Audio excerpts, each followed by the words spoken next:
In this video, we're gonna see if it's possible to make a new Cash App account with the same number. Is it possible? Is it not? Let's find out. First, when you download and install Cash App on your device and you first create your account, you need to input either a phone number or an email to verify that account. Afterwards, you need to verify your identity by adding other details like your social security number.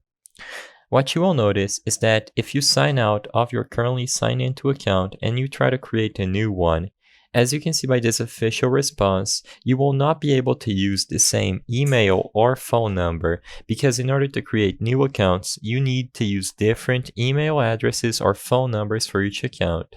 However, as it is stated by this message in the official support, you can use the same social security number for all of your accounts.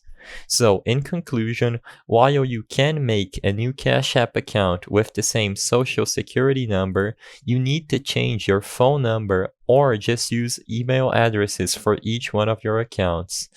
The purpose of this video is not to spread misinformation, but to let people be aware that you cannot use the same phone number for your Cash App accounts, but you can use the same social security number for other accounts.